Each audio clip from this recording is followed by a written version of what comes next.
Hello, everybody, and welcome to episode 7 of the Rat and the Raccoon podcast with Nukes and Wheezy. And today we are going to be discussing some of our favorite Easter eggs in video games. I think we've agreed, Nukes, that we're going to start off with the Zelda franchise because there was a ton to choose from. So if you want to take it away, by all means, good sir. Sure. A lot of the ones I've picked are either I got a mix of well-known and some that people might not know. So if you do know it and it's very famous, that's okay. But one of the first ones I thought of, and I'd always heard it from when I was a kid, was in the original Legend of Zelda. If you named your character Zelda, you would get 4 hearts. Well, I looked into it, and apparently it's a little more to it than that. You have to go on the second file and name your character Zelda, and instead of 4 hearts, it really unlocks the whole second quest or a Master Quest New Game Plus kind of thing, where the dungeons are rearranged. There's the enemies are a little harder. I think maybe even the bosses are rearranged, and normally you wouldn't get this unless you beat the game, I think. So it was that that just shocked me, to be honest, because I had always just heard the 4 hearts. I didn't know it was any more deep than that. That's awesome. Like, yeah, I'm same boat. I've not played the original Zelda, like full disclosure, to be honest. So I didn't even know that this type of second quest existed. I was familiar with the four hearts from just watching Easter egg videos throughout the years. Super interesting that they actually coded it into the game that you have to go on to the second line, put in Zelda as the name, and you get the entire second quest to you immediately and straight away. I wonder how many people over the course of the years actually just randomly by chance put Zelda in on the second line item and were presented with, Just with the second quest immediately and were like, no, this is just a standard playthrough or what have you. So it's super interesting. Um, sure a lot of them. yeah, for sure. I definitely think growing up, actually, when I played A Link to the Past, that was my first Zelda game that I did input Zelda as Mhm. the actual name Same, because I was just a child. Like, I didn't really like same. understand what was happening. So that's a super fun one, and yeah, nice segue actually into my first one that I wanted to discuss. So there's a house in Kakariko Village in A Link to the Past that has a Mario painting. Now, a lot of people are going to be familiar with that. It's universally known. But I didn't know there's a second part to this Easter egg. If you walk up to the painting and you do the pull mechanic that's built into the game on the painting, a whole bunch of rupees appear and fall all over the floor. So I thought that was super fun. And I thought there was a bit of a a bit of a metaphor in here for Nintendo's business model of extracting as much money as they can from Mario in the generations and decades to come. I thought there was a sweet irony there. Nintendo are never going to want anything to do with this podcast, dude. At this point, Disney, Nintendo, we've already made enemies. we're alienating ourselves right now for sure. I, And then I actually didn't know about the Mario painting. Oh, I'm sorry, I didn't mean to cut you off, but I didn't oh, know about the Mario painting. I know you said it was universal, but I don't know how I missed that one. you're too ingrained in the lore, Nukes. You're like this is like peasant stuff to you. You're like, oh, okay, I've got stuff to do. I'm reading things. I'm on my quest. I'm not stopping to admire paintings. So I understand. I get it. I get it. Yeah, and then the next one that I wanted to bring up, will stay on me with this one is from A Link to the Past as well. And once again, it's another one of these well-known Easter eggs. It's the Chris Houlihan room. So, in the English version of the game, there's a secret room that was added by the developers as a fail-safe type of room. So, if the coding of the game didn't know where to put you next, so say if you fell down a hole, or say if you went into another area, and something happened that confused the programming or the coding, it would throw you into this room. There's a bunch of different ways to get in there right now. You can look them up online. but you kind of have to cheese some stuff. But essentially, when you find yourself in this room, it's filled with rupees, and there's also a telepathic tile. So if you go and you interact with the telepathic tile, it says, and this is a quote from the game: "My name is Chris Houlihan. This is my top secret room. Keep it between us, okay?" So very, very strange in Mhm. comparison to the rest of the context of A Link to the Past. You're not going to run into a character named, Chris Houlihan. So what the hell is happening here? So apparently, Chris Houlihan was a winner of a competition in Nintendo Power Magazine. The competition stated that if you were a Final Fantasy player, we want you to take a picture of this super rare character called Warmech if you come across that boss or character. Um, if you do that, snap a pic of him, send it to us by October 15th, and you get the chance to have your name appear in a video game. Now, they didn't say what video game it was going to be at the time, but it turned out that it was A Link to the Past. So, the strange thing about the Chris Houlihan room is that Chris Houlihan has never come forward, has never been identified, and there was never any follow ups in Nintendo Power Magazine about the competition after they initially announced it. So, very, very strange. So, when I was looking into it further, I came across this video from a YouTuber called GTV Japan. Shout out to them. The video that they have in the Chris Houlihan story, it's incredible. But one of the aspects that I wanted to bring up about it was a little bit of a, not conspiracy theory, but almost conspiracy theory, or the logic behind what the hell actually happened here with the Chris Houlihan thing. Their belief is that Chris Houlihan never existed. Now, let me lay out some logic here. And this is all brought up in GTV Japan's video, and I do agree with all of the points that they had to make. So, while there was millions of NES owners at the time, you need to remember that um, it was only limited to, you have to bring the numbers down essentially, because you have to limit it to just the people who were subscribed to Nintendo Power Magazine, right? So that brings down the pool of people. Um, at the time of the competition as well, Final Fantasy was such a new title um, that GTV Japan feels that a lot of folks and kids would actually wait until Christmas. I believe the Nintendo Power Magazine might have been September when they announced the competition, and people only had until October. Um, but they reckon that a lot of people wouldn't have had a copy of the game anyway, right? Um, Alongside this, not only is Final Fantasy like a tough game, but there's only a 1 in 64 chance of encountering Warmech in the area in which you find them, in Mm. Tiamat's inner sanctum. And after you defeat Tiamat, you can't go back there either. So the chances of actually encountering them are super, super slim. Okay. So all that's been said, we've narrowed down the population pool of people who would be involved via the Nintendo subscriptions, the owners of the game, and the actual in-game coding to say that there's only a 1 in 64 chance that you're going to run into this character. But then one of the real kickers too is, throughout the years of Nintendo Power competitions, there's usually a follow up or names are mentioned of the people who have won the competitions. There's even photographs and quotes from the winners. Like, that never happened with Chris Mm. Houlihan. Never, never any follow up.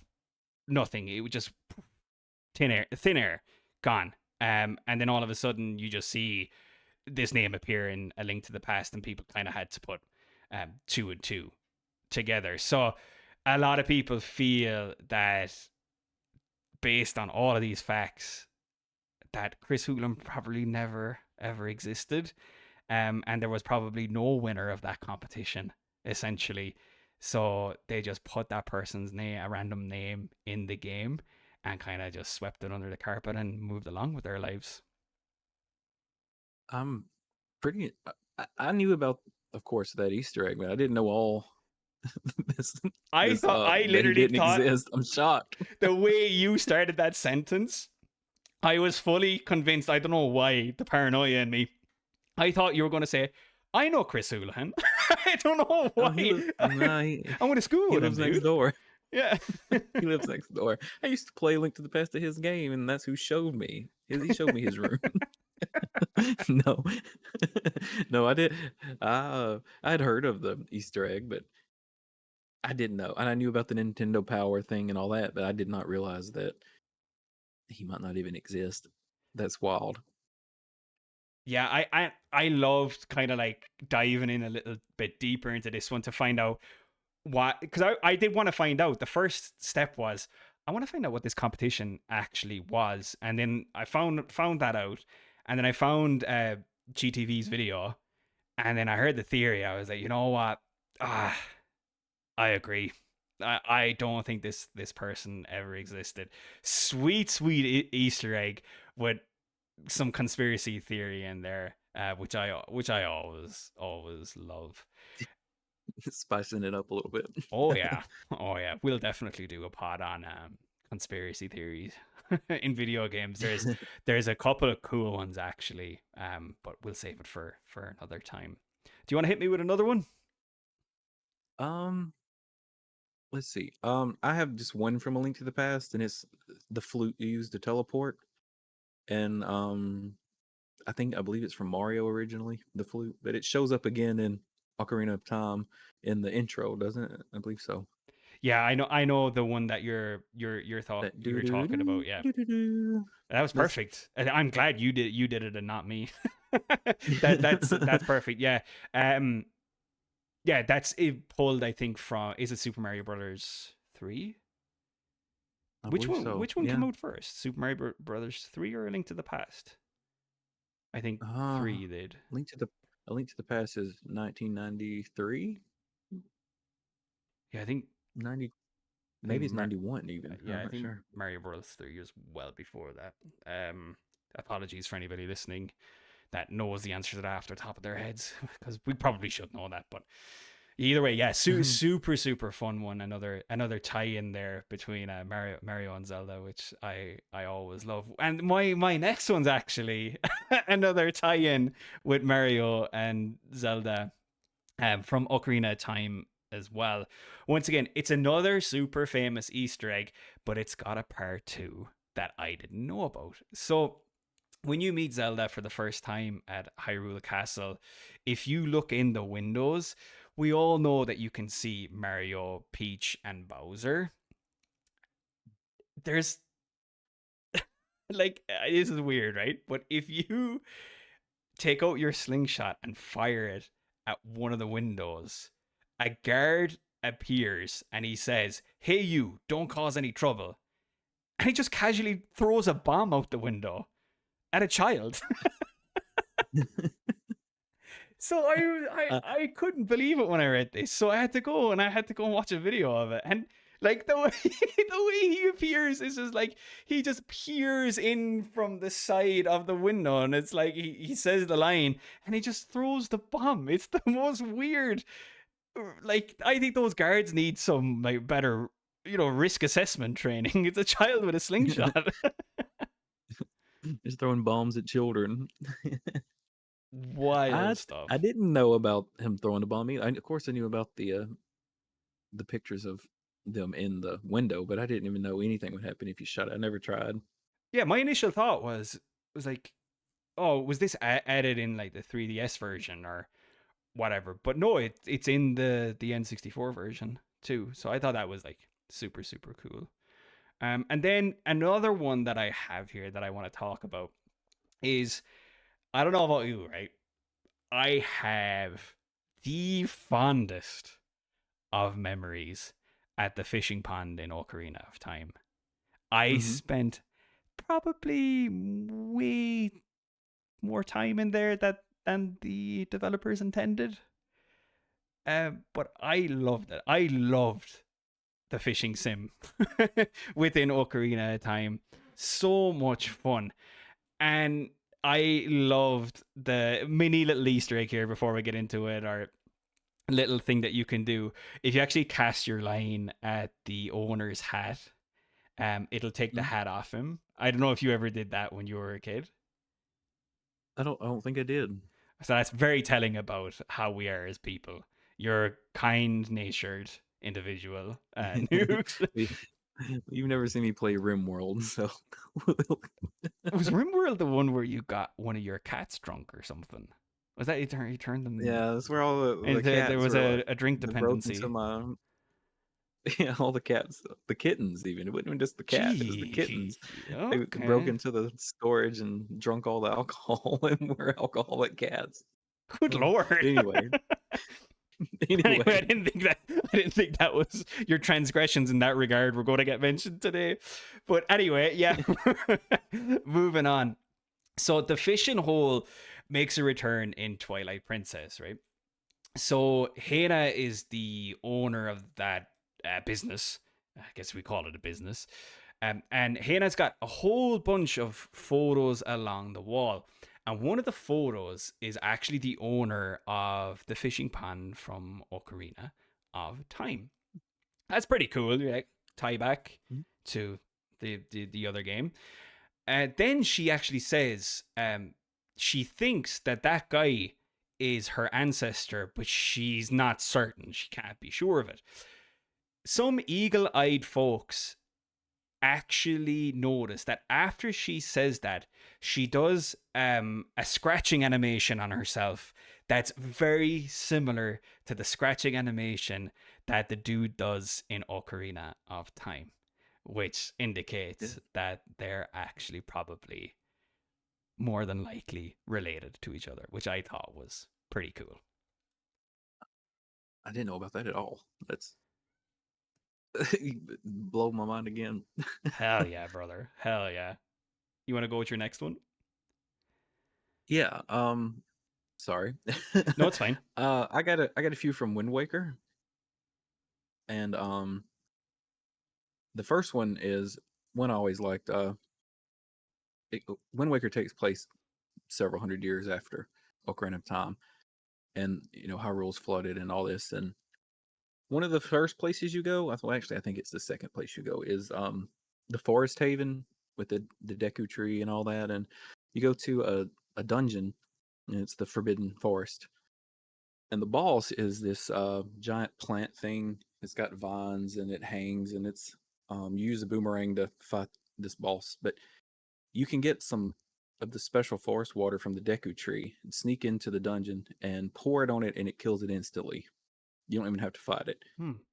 Forest water only lasts like 20 minutes. I thought that was pretty good Easter egg in that. But another thing about the forest, the Forbidden Forest, is there's a section in it that is the Kokiri Kokiri village deep in the dungeon, and you can even find Saria's house and things like that. And I got some pics to send you What? where you get one. I think it's either the boss key or the dungeon item itself, but it's Saria's house is Excuse there in me. the. I'm pulling up my phone here because I have to access Discord that way. No way. There's a lot of little structures of the Kokiri forest inside the dungeon, just deep in this dark, twisted version. And it shocked me when I realized, like, oh, That that's is, and Saria's it's, house. there's no question of it, too. That's undeniable. That is the house. 100%. I think they in an updated version on like Wii U, I think they changed where the ramp is gone from uh the one in the Wind Waker, and it kind of sucks that they done that. But it's Saria's house That's clearly. awesome. I love that. That's so cool, dude. And there's I got one more from Wind Waker, and it's there's these the choo choos. I don't know if you know, they're like the little jelly kind of monster things in Zelda. How do you They spell look that? like I'll Google it here. Just I probably do know them. CHU. Okay, let me check. Oh yeah. I know these guys. Well, in the Wind Waker, they make this like this little sound. It's not that kind of sound. It's really they took two Japanese businessmen arguing and sped it up, and that's the sound that they make. Get the fuck out of here. Are you serious? Yeah. Oh, that's so funny, man. That's so funny. how And how did like people find that or discover that? Must have been like an internal leak from Nintendo. it had to Or be. yeah, it had to be. It, Or else it it's had a to be a little joke by them too, yeah, I or don't know else what it to has to be say, like a but super well known meme or something in Japan that people do. Like, oh, doesn't that kind of sound like the cadence of conversation, or what's not cadence? There's another word for it. The pacing of the conversation between these two guys, or what? I mhm. don't know. But that's actually like hilarious. Yeah, pretty sweet ones there. I think are we all Mm, Zelda out? I think I'm yeah, done. I that's all the Zelda I got. yeah. I mean, there's so much there's so much to choose from with that franchise that we always say this with different things in podcasts, but you could actually do a series on Easter eggs, not only in Zelda but Nintendo games across the board. Really switching it up here. Do you want to jump into? I know GTA 4 was on your list. Okay, sure. Let's see. I only have one from GTA, even though the whole series of GTA. Once again, you could do countless videos Oh, about the so Easter eggs many, in GTA. so And this one many. is a little, yeah, this is countless. This one I picked, it's not a super secret Easter egg. Is probably the first one they found in GTA 4, but in their version of the Statue of Liberty and the Statue of Happiness, the one everyone knows is inside of the Statue of Happiness is a beating heart, and it's like I think it's held Mhm. up by chains. But I was looking into it more, and they use kind of like to make her look like Hillary Clinton, who was the senator of New York at the time, You son of a and she bitch. You son of a bitch. I thought you were just gonna fucking talk about the statue and the heart in there because this was on my yeah. list to try and blow your Oh mind with. no. No, this is great. No, keep going. Folks, this is wonderful. Nukes, fire away. And well, she was one of the main people against the uh she's done a lot of like anti-video game things, like the violence and stuff in video games throughout the 90s, but she was one of the people with the hot coffee controversy, and the Statue of Happiness herself holds a cup of hot coffee that's steaming, so kind of like giving a wink to that controversy they had in San Andreas. I love it. I love it. I love that it ties back to something that we talked about in episode 2. Was it episode 2 we talked Hmm. about? Wow, okay, it's been that long ago. I'm talking like sounds like we've done hundreds of episodes, but yeah, I love that it ties back to that. And I thought there would be when I read it before I looked at the pictures, I thought, there's going to be some kind of like searching for very specific facial features here on this statue. However, dude, it's undeniable. It's Hillary. In my I Well, know it's not, it's quote unquote for legal reasons it's not, but it looks very very I mean, similar. the file name for the Statue of Happiness is Stat Hill Liberty. Get out. Okay, So now you've blown my mind with that. I did not. That's what it's called. Get yeah, out. Get out. it's That's like so funny. Stat underscore Hill Liberty, and I can't exactly remember, but it's like the name of the model. Fucking believable. I love Rockstar for that stuff, man. So funny. And just to kind of add on to that as well, I hadn't really intended on discussing anything from GTA side from the Hillary thing, but there's signs all over Liberty City too, for hot coffee shops, um, Oh, which okay. is incredible that they've got a set of cojones on them. Like they've got Rockstar have a set of balls on them that I love. That's definitely going to be clipped out of context at some point, but I love that stuff. Also for anybody that's listening, if you're not familiar with the Easter eggs throughout the GTA franchise, once again, it's another one of those series of games that you could do podcasts on for hours, days, weeks. So much material there. Highly recommend you look some of that up. Um, Sweet. So that's all you wanted to talk about in GTA, right? Was there anything else? No, that's the only one I had. Sweet. And it's a really good one. Everything else in my mind, for the most part, pales in comparison to that one, especially because we've got a bit of an emotional attachment to it because of the content from a previous podcast. Okay, the next one that I want to jump into is actually, I'm going to talk a lot. As if I don't talk a lot already on on these. I don't know when to shut up. I'm going to throw it back to you again, actually, because my next two kind of, in a weird way, tie in with each other. So, and it'll see me talking for quite some time. So I'm going to throw it back to you if you're okay with that. Okay. Yeah, Let me. I got a few. I'll do the Fallout ones. sweet. The Fallout's another. It's packed with Easter eggs. I mean, is another you could make a whole series out of it. But I just picked two, and one of them was I didn't know until recently was in Fallout 4 in Diamond City. There is this Protectron that he serves food. He's Takahashi, and he just says like one little line in Japanese, and I think only Codsworth can really talk to him. Like Codsworth, that might be a little Easter egg in itself. That Codsworth, your Mr. Handy robot companion, he can have a conversation with Takahashi. But what I didn't know was that he's actually voiced by Resident Evil creator Shinji Mikami. Shut the fuck up. Shut up. I think they, of course, they manipulate the voice to make it sound robotic, but yeah, blew my mind that he's the voice of Takahashi.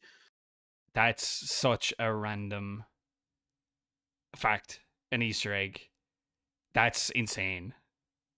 Is there any additional context to how he Not, ended up being the voice actor? Well, not, a cameo. not that I have, not that I can find. Man, it's so I'm not hard. sure why.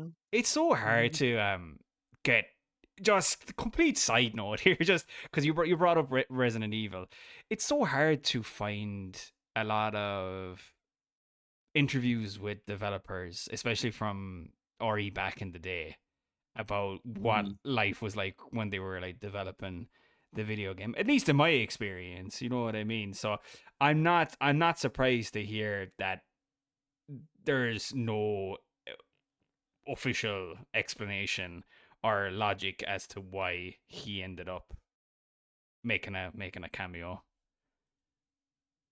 Yeah, I mean, maybe it's just developers just know each other in some capacity, and they're like, "Well, we need someone to voice this Japanese robot.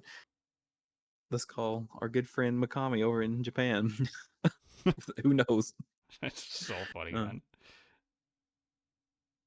man. the other one I had from Fallout, which this is probably well known, is in Fallout 1, you have these events that happen as you traverse across the map, and one of them you can actually find the TARDIS from Doctor Who, and as you get close to it, it starts up and it vanishes before you can get to it. I believe that's how it works. Yeah, I'm not familiar with Doctor Who, but I know what you're talking about, the telephone box. I don't know Yeah, what do you call it in North America? Phone booth. yeah, phone booth. Sorry, I'm not sorry, just I'm not laughing. I'm just We laughing were at just very to the point. Sidewalk, foot sidewalk, phone booth. footpath. When I once said footpath over here, people were like, "Okay, what? What are you talking about?" It's like, oh yeah, the sidewalk. Yeah, we're just to the point. Yeah, very, very, very much so. Anyway, sorry, I'm going way off track here.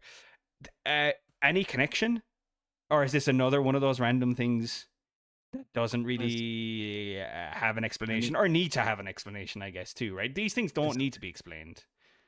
as far as I know, it was just like a wink, wink to nerds who would know. Fallout has shitloads of Easter eggs, and some of them do kind of tie in. This one I didn't actually have on my list, but there's like some Lovecraft references Oh, and nice. to like I think it's called the Dunwich Building, and that's a title of one of Lovecraft's books.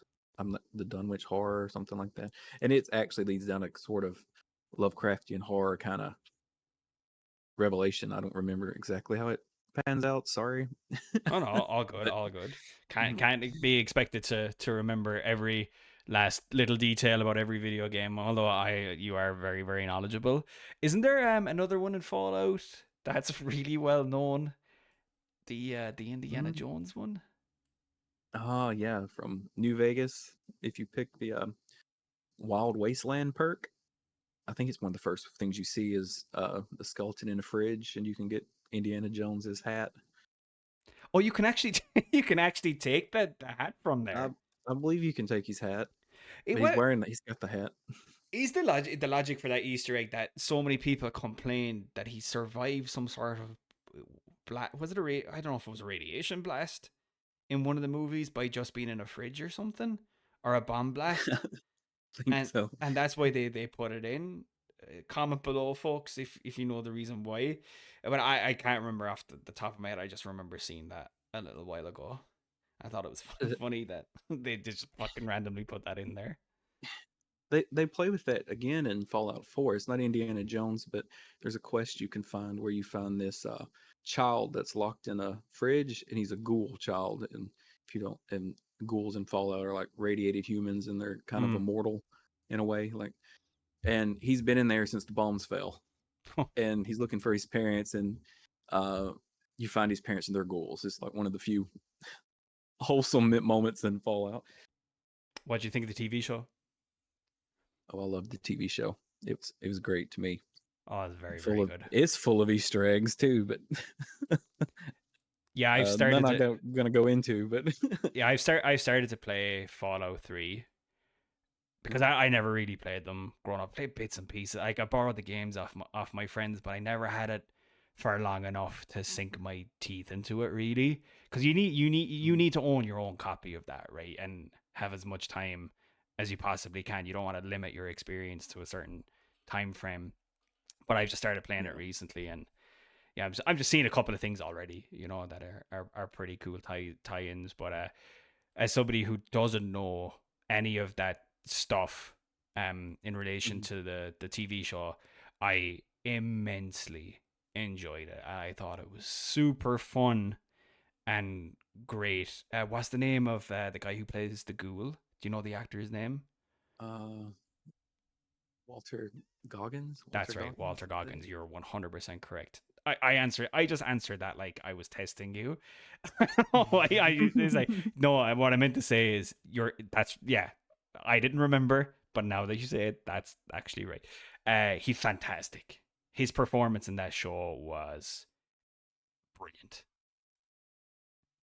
Top tier. Top tier. Um, yeah, I'm super excited for the next season as well. I was going to ask. I think it's a question for off the podcast. It was something in relation to the end of the first season, but I won't ask it because spoilers, and it's such a new TV show at the time of recording this, so we'll just move along. All right. You wanna go ahead with yours? I got several more, but we can space them out. Yeah, these are pretty much going to be my last couple here that I have. Um, so yeah, I want to jump into Diablo 4. I know we played a little bit of Diablo 4 together. Yeah, it's a little bit of Diablo 4, A little, a little just a little killing bit of it, skeletons and zombies. a little bit of tickling with a couple of demons. But there's a side quest in the game called Unyielding Flesh. Okay, lovely. You bump into a woman named Christina who is looking for her husband Feodor, right? So it's not great. The context isn't exactly, and the outlook isn't exactly the brightest for Christina and Feodor, because he was last seen running into the woods with an unknown woman. So Christina wants your help to try and track him down, find out what's going on. So eventually you find him, and he is bound by chains and hooks that are connected to two pillars on either side of him. So, okay, but we thought it was a bad start, him running into the woods maybe for an affair, but it's bad enough we found him in this state, right? I'm not sure. I think he's, to quote my classic line, wearing nothing but a smile. I could be wrong on that, but I'm pretty sure he's not wearing a whole lot either. Not that I had to bring that up, but but Feodor then says the following. He says, "Such sights I have witnessed, such pleasure, such pain. I must have more." And then he goes, more, more, more, more. Hold on, right, slow down, okay, right? So, yeah, not great. Not great at all. So he is a little bit fucked up. So immediately when I came across this in the game, I was like, oh boy, this is 1,010% a Hellraiser Easter egg. Now, are you familiar with the Hellraiser franchise? Yeah, I've seen them a long time ago. I'm not like I don't know much about them.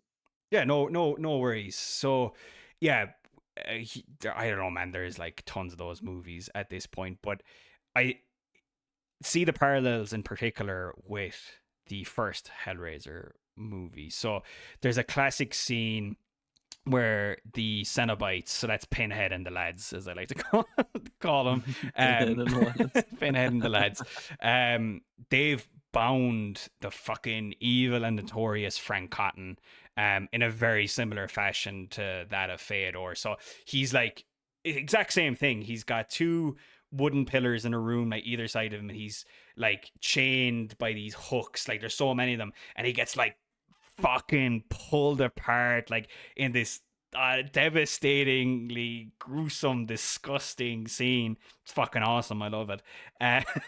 So it's like, and there's sexual stuff throughout the entire movie as well. So that's the first kind of parallel. And then second, not long, like, or pretty much kind of like immediately within that scene or within this segment, the Cenobites start to slowly chase after his niece Kirsty, and they kind of like force her, kind of like she has to go into a room where she encounters Pinhead, and he says, "We have such sights to show you." Very similar to Feodor's line, which once again was, "Such sights I have witnessed, such pleasure, such pain. I must have more." So it is 100%. There's no doubt in my mind. All the connotations of hell and just the visuals and everything. It's more than a nod to Hellraiser, and Pinhead and the lads, which awesome movie. I think the whole thing is actually on YouTube right now. I don't know if I should say that in the podcast. We might edit that out. But if you're interested in watching it again, it's there. So yeah, so essentially, anyway, all in all, our boy Feodor has ended up with a kinky sex addiction. And speaking of sex addiction, this brings me to my next Easter egg, which is Tiger Woods 99 PGA Tour Golf.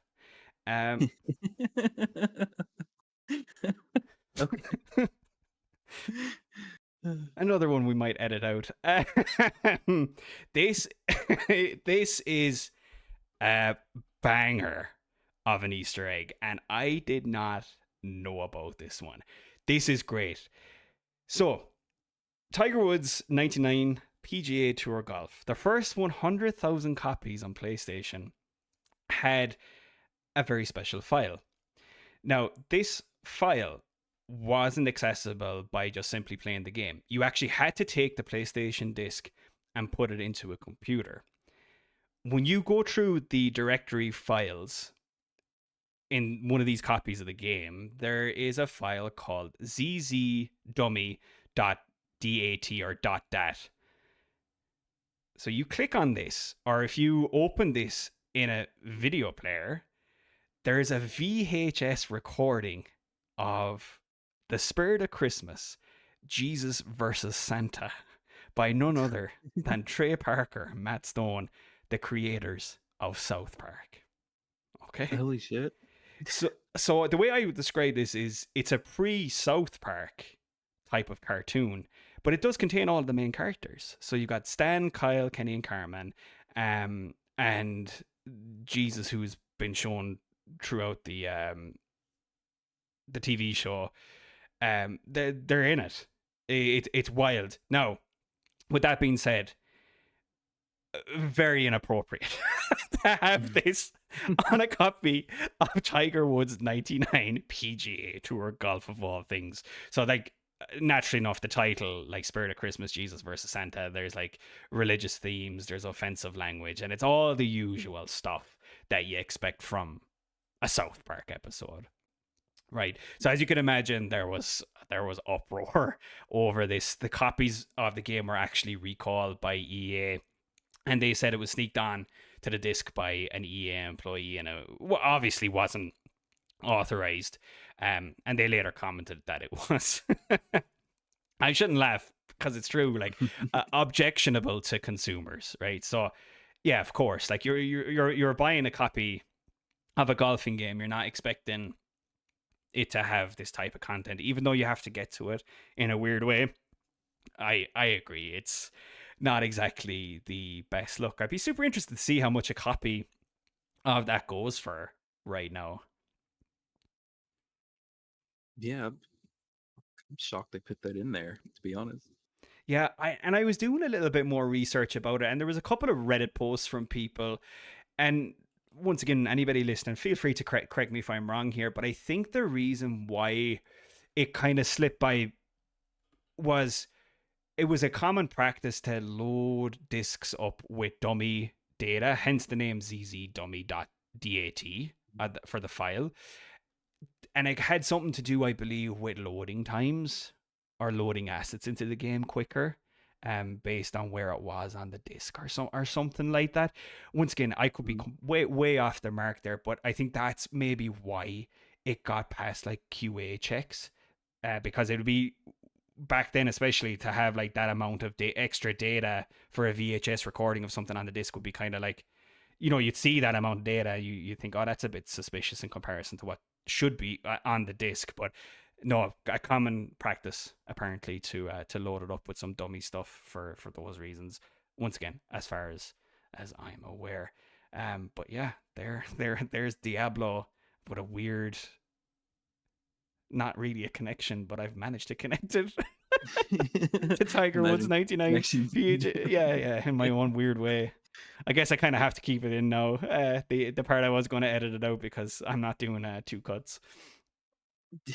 No, keep it in.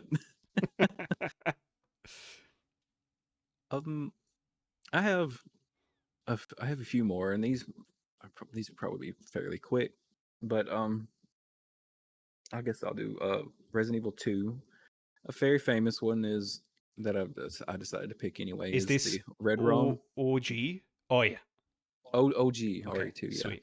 It the In one of the hallways there's Red ROM is written on one of the boards, and of Mm-hmm. course that's a reference to Stanley Kubrick's The Shining. Sweet. And just this bit in the fact out there. There's nothing else to go with it. Oh But no. Okay. That's totally fine. I love that. I love that tie-in. I definitely noticed that in my first playthrough. I had seen The Shining. I was quite late in life when I had seen both The Shining and had my first OG playthrough of Ori 2. Yeah, I love that when I saw that for the first time. It's awesome. Resident Evil 2's got several Easter eggs, but the whole game itself is sort of an homage to like 80s and 90s American action horror movies like Terminator and Aliens, and in the same way like Resident Evil 1 is an homage to older American horror like Night of the Living Dead Hmm. and things like that. It's more of a slow burn. But uh, some of the ways that you can. This isn't exactly an Easter egg, but just the way that it pays homage to the like aliens with the chest bursters, like with William Birkins shoves his little Mm. Oh and it yeah. bursts out. That and Mr. X, the Terminator, the way he stalks you slowly and walks, and that could also go back to other '80s horror movies with like Jason and where they just walk to kill you. They walk you to death. Yeah. Sweet. I never considered the chest bursters. Yeah, a lot That of the a lot of like the industrialness of like the labs and stuff is very aliens to me. Or like at the end of the Terminator when yeah, I was just gonna Mr. mention X, that one. Yeah, yeah. yeah, they do the same thing. He falls in the lava and gets, well, Mr. X gets stronger, but they kill him in what is it, Terminator 2 Two, or yeah. I think it's the second one. yeah. And that's all I got for Resident Evil 2. Even though there's a lot more, but those are the two I picked. I got two from World of Warcraft, and World of Warcraft is probably packed with more Easter eggs than anything else. And I've only picked two out of them, but I mean they got references to everything. They got in character names, quest titles, quotes. I just picked two that I noticed myself personally playing, and one of them is in this. I think it's Zingermarsh is how you say it, but it's got a bunch of mushrooms, just these giant mushrooms, and on top of one of the mushrooms is a hookah, like the caterpillar from Alice in Wonderland smoke. It's just on a random mushroom. So I don't know. It's just out there. uh, I don't know how many people. I couldn't find many people actually spotting it themselves, but I had seen it myself in the game. That's And another one sweet. was Oh, go ahead. No, I was just gonna Sorry. say that's a sweet find. And it's just there. There's nothing pointing you to it. It's just a hookah on top of a mushroom, and that's all you get for it. Another one I noticed is there's this boss called the Winter Queen. I can't exactly remember where she is. Please, wild people, don't eat me alive.